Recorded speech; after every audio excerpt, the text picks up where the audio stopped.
आज का दिन मिताली और रणविजय दोनों के लिए बहुत भारी पड़ने वाला है, क्योंकि आज दो औरतें अपने सब्र की आखिरी हद पार कर चुकी हैं। ऋतिक के लिए मुन्नी ने वो फैसला ले लिया है जो मिताली ने कभी सोचा भी नहीं था। मिताली की बदतमीजी अब सिर्फ शब्दों तक सीमित नहीं रही। जिस तरह उसने मुन्नी के प्यार की बेइज्जती की, उसके बाद मुन्नी ने चुप रहना सही नहीं समझा। आज मुन्नी ठान चुकी है कि मिताली को उसकी औकात जरूर दिखाई जाएगी।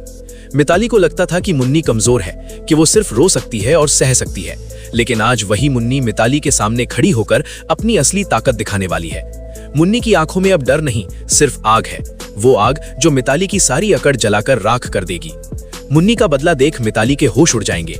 उसे समझ ही नहीं आएगा कि हालात अचानक उसके खिलाफ कैसे हो गए। पैरों तले से जमीन खिसक जाएगी और वही मिताली जो दूसरों को नीचा दिखाने में मजा लेती थी, आज खुद अपमान के डर से कांपती नजर आएगी। और इसी बीच दूसरी तरफ एक और तूफान उठ चुका है। परी, जिसने बहुत कुछ सहा, बहुत कुछ खोया, अब रणविजय को उसका अंजाम दिखाने के लिए पूरी तरह तैयार है। आज परी कोई समझौता नहीं करेगी। रणविजय, जिसने खुद को इस घर और इस कंपनी का मालिक समझा, आज उसी रणविजय से परी उसका सब कुछ छीनने वाली है। कपड़े, रुतबा, इज्जत और कंपनी के सारे शेयर, सब कुछ अब परी के नाम होने वाला है।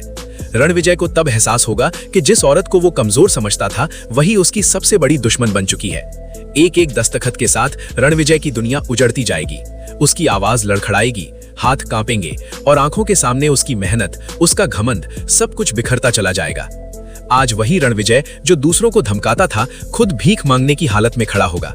उसकी इज्जत सरेआम मिट्टी में मिल जाएगी और उसे समझ आ जाएगा कि कर्मों का हिसाब कभी ना कभी जरूर होता है। एक तरफ मुन्नी मिताली को उसकी बदतमीजी का जवाब देने जा रही है, तो दूसरी तरफ परी रणविजय से उसका पूरा हिसाब चुकता कर रही है। आज दोनों औरतें एक ही बात साबित करने वाली है कि जब औरत सब्र छोड़ देती है तो सबसे बड़ा तूफान वही बनती है। तो दोस्तों, अब आप ही बताइए, क्या मुन्नी को मिताली को करारा सबक सिखाना चाहिए और क्या परी को रणविजय से उसका सब कुछ छीन लेना चाहिए? अपनी राय हमें कमेंट बॉक्स में जरूर बताइए।